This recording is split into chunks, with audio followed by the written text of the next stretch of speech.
성부와 성자와 성령의 이름으로 말씀드립니다. 아멘.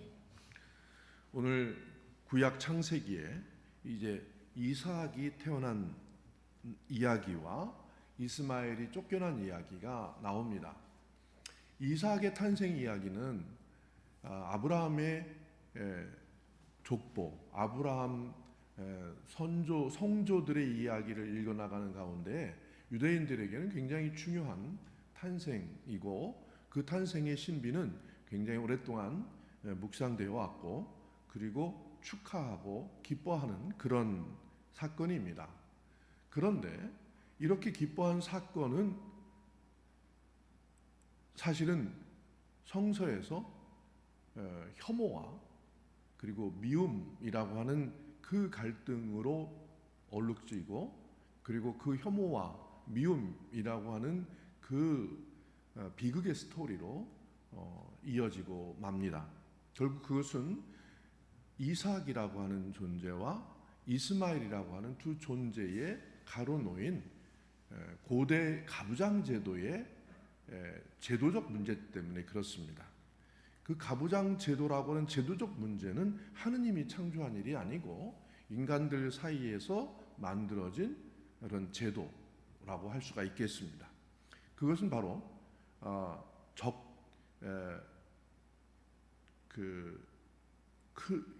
정실 부인과 소위 씨바지 또는 후처, 우리 조선 시대 이후로 우리나라에도 최근까지 이렇게 있어왔던 여러 가지 모순과 문제점, 그것은 가부장 제도의 문제점이라고 얘기할 수가 있습니다.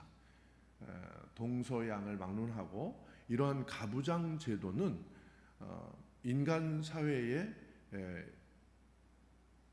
일시적으로 들어왔고 지금까지 한 시대를 풍미하는 것이지, 이것이 인간의 고유한 문화이거나 가부장 제도만 있는 문화는 아니다고 하는 사실은 이미 잘 알려져 있습니다. 어쨌든 이 아브라함 시대의 이야기에도 그 가부장 제도가 있습니다. 어쩌면 아브라함 시대에는 그 인간의 문화 인류학적으로 가부장 제도가 형성되는 시기라고 할 수가 있겠습니다. 그 형성되는 시기에 이루어졌던 그 이야기 또는 역사 이야기, 그렇게 꾸며진 이야기, 또 그렇게 묘사됐던 이야기라고 얘기할 수가 있겠습니다. 그런 묘사됐던 이야기는 가부장 제도의 형식을 가지고 묘사되었습니다. 여기에는 분명 하느님께서 임하신 계시의 뜻이 스며들어 있겠지만, 그 계시의 뜻을 포장하고 그것으로 이야기를 만들어내는 그 구조는 인간 사회가 가지고 있는 가부장 제도의 문제점을 고스란히 드러내면서 이 하느님의 이야기를 할 수밖에 없었어요. 그래서 우리가 딱 읽기에도 모순이 드러납니다. 원래 사라는 아이를 낳지 못하는 여자였습니다. 그러나 아브라함에게는 하늘의 별과 같이 땅의 모래와 같은 그 수많은 후손의 약속을 받은 사람입니다. 사라는 하느님과 아브라함 사이에 여성으로서, 아이 못 낳는 여자로서 있는 자기의 존재를 어떻게 생각했을까요? 이것이 첫째 우리에게 모순되고 어려운 난제입니다. 아직도 우리는 그 책임을 사라가 져야 한다라고 하는 생각이 뿌리 박혀 있기 때문에 그렇습니다. 기독교는 오랫동안 성경을 이런 가부장 제도의 문화를 전제로 하고 해석되고 전승해 왔습니다. 그렇기 때문에 제가 지금 이 문제 제기하는 이 문제를 한 번도 제기하는 적을 본 적이 없습니다. 왜 사라는 하느님과 아브라함 사이에 껴서 아이 낳지 못하는 여자로서의 그 치욕을 당했어만 했는가? 그 결혼 생활을 유지할 수밖에 없는 이유는 무엇인가 하는 문제가 거기 안에 놓여 있습니다. 그러나 이 이야기는 당연히 하느님이 아브라함을 불러 쓰려고 하는데 사라가 아이를 낳지 못해서 그 뜻을 못 이루는 시기를 한참 지납니다. 그런데 아브라함은 그냥 하느님의 뜻만 믿고 아이 낳지 못하는 여자 사라를 자기 아내로 계속 유지하고 있는 의로운 남성으로 이렇게 등장합니다. 그런데 사라는 그 문제를 해결하기 위해서 이렇게 해서는 안 되지라고 해서 결국 지금 우리 시대의 대부분의 여성들, 우리 이전 시대의 대부분의 여성들이 자기 남편의 문제를 해결하기 위해서 모순된 일을 벌였던 가족적인 비극이 집집마다 다 있죠. 그런 것처럼 이 시대에도 사라는 아주 잘못된 선택을 합니다. 그것은 곧 자기 대신 다른 여자를 소개하는 겁니다. 즉 시바지로 하갈을 자기 여종 중에 하나를 아브라함의 방에 들여보내서 아브라함으로부터 아들을 얻게 됩니다. 그래서 그 아들이 이스마엘이라는 아들로 이제 전승에 의하면 한 15년 동안 애가 15살 때 이삭이 태어나게 되는데요. 한 15년 동안은 이스마엘이 아브라함의 장손이었습니다. 아브라함의 장남이었습니다. 그리고 아브라함이 가지고 있는 모든 그 상속자의 권세를 누리고 살았죠. 그러나 어느 날 아브라함이 99세 되던 해 사라의 나이 70 몇 세 되던 해 이제 하느님이 방문하시고 내년에 아들을 낳게 될 것이다 라고 해서 사라에게 아들이 태어납니다. 그리고 사라는 아들을 낳습니다. 하느님께서 약속해 주신 아들이 얼마나 기쁘겠습니까? 그러나 비극은 그때부터 시작입니다. 이제까지 귀여움 받고 그리고 상속자로서의 모든 권위를 학습받았던 이스마엘은 이제 사라에게는 눈에 가시 같은 존재가 됩니다. 오늘 성경에서 형인 이스마엘이 이제 갓난아이 자기 아이가 걸음마를 할 때쯤에 아이와 놀아주는 것이 꼴보기 싫어집니다. 그래서 저 아이를 내쫓아야 되겠다라고 마음을 먹고 죽이기로 합니다. 그것은 자기 손에 피를 묻혀서 죽이는 것이 아닐 뿐이지 여자와 아직 성인이 되지 못한 아들을 함께 하루치 식량만 주고 광야로 내쫓은 것은 죽으라고 내쫓는 것입니다. 그래서 이제 죽음만 기다리고 하갈이 하느님께 울부짖었습니다. 그래서 하느님께서 그 하갈의 울부짖는 소리를 들으시고 이제 눈을 뜨게 해주셔서 샘을 발견하고 거기서 살아갈 수 있는 길을 마련해 주시고 성경에서는 아이러니하게 하갈과 이스마엘과 함께 하셨다. 하느님께서 그와 함께 해주셨다. 이렇게 표현하고 있습니다. 하느님께서는 무소부재하시고 전지전능하신 분이기 때문에 이삭도 축복하시고 이스마엘도 축복하실 수 있는 분이라고 하는 것을 성서에서는 이야기하고 있습니다.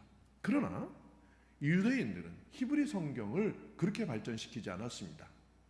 이제 이스마엘은 사납고 악하고 전쟁을 일으키고 그리고 시비를 거는 그런 존재로 묘사되기 시작합니다. 그러나 이스마엘을 자기의 조상으로 알고 있던 그 주변에 살고 있던 아랍인들은 이스마엘을 자기 조상으로 알고 있습니다.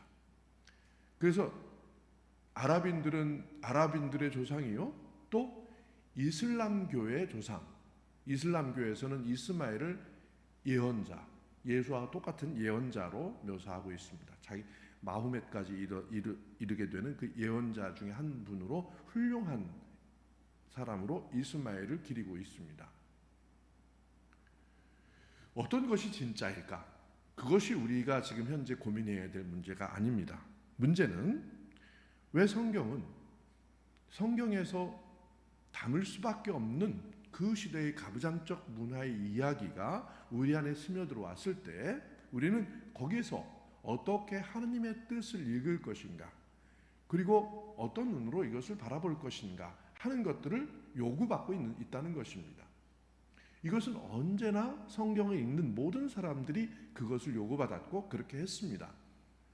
그런데 최근에 와서 기독교가 자본주의 물결에 앞장을 서기 시작하면서 승리해야 하고 성공해야 하고 그리고 기독교는 번성해야 한다라고 하는 그런 공식과 일치되면서 기독교가 믿는 성경의 경전은 무료, 오류가 없다. 그리고 성경의 글자 그대로 성경에 있는 이야기를 조금도 이상하게 해석해서는 안 된다라고 하는 그런 의식을 갖게 됐습니다. 이런 생각은 모든 종교가 다 갖고 있습니다. 근데 기독교는 그런 부분에 대해서는 굉장히 열려있던 종교였는데 현대에 와서 바로 이렇게 자기 문을 꽝꽝 닫아놨습니다. 그래서 제가 어떤 이슬람교 학자하고 이슬람교에 공부하러 온 유학생하고 그 이야기를 나누는데 이슬람은 해석하는 사람이 따로 정해져 있다.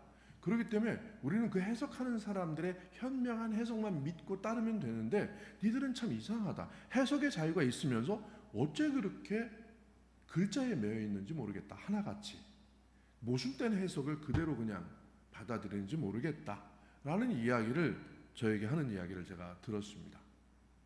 우리에게 가지고 있는 모순이 바로 그겁니다. 즉 그것은 성서를 보는 눈을 우리가 갖지 못했다는 것입니다. 성서를 읽는 눈을 하느님께서 그곳에 내려주신 계시의 뜻을 읽는 그 지혜를 우리가 전승받지 못했다는 것입니다.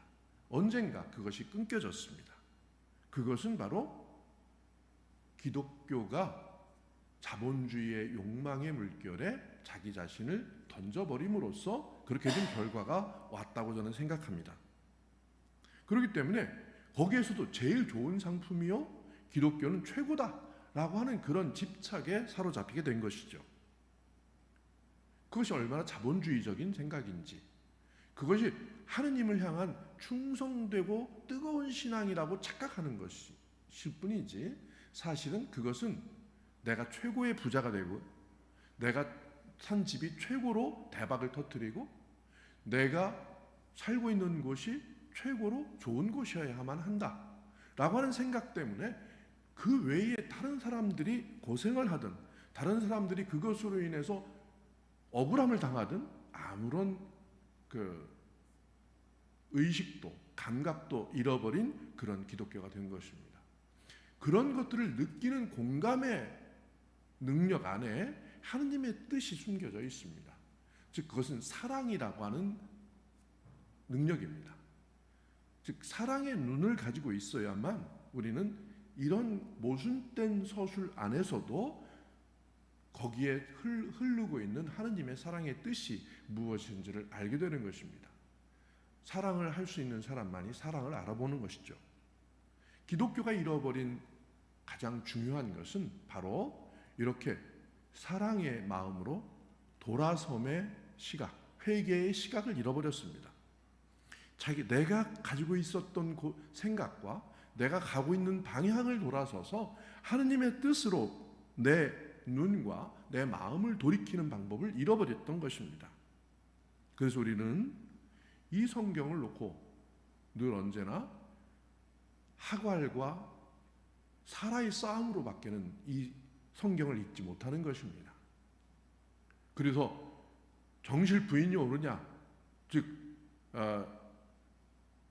조강지처가 오르냐, 후초로 온 사람이 오르냐라고 하는 그 생각으로부터 벗어나지를 못하고 있는 우리 이전 시대의 어머니들을 현대의 젊은 여성들이 바라볼 때 보는 눈과 똑같은 그런 시대착오적이고 자기가 갇혀있는 그 자기 눈을 바라보지 못하고 있는 그런 길을 우리가 가고 있으며 거기에 빠져 있는지도 모른다는 생각을 해봐야겠습니다.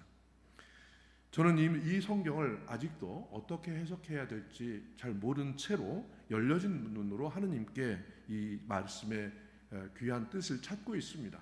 오늘은 제가 깨달은 귀한 뜻을 전하는 것보다 더 중요한 것이 이렇게 귀한 뜻을 찾기가 얼마나 어려우며 그 뜻을 찾기 위해서 우리가 필요한 것이 무엇인지를 여러분들에게 말씀드리는 것이 훨씬 더 중요하다고 생각했습니다. 이제 오늘 이 이삭과 이스마엘 사이좋은 두 형제를 갈라놓고 지금까지 온 세계가 전쟁을 일으키는 인간의 잘못된 문제가 바로 우리 안에 내 눈에 들어있는 들보라고 하는 그 사실을 한번 생각해 볼 필요가 있다는 사실을 여러분께 말씀드립니다. 성부와 성자와 성령의 이름으로 말씀드렸습니다. 아멘.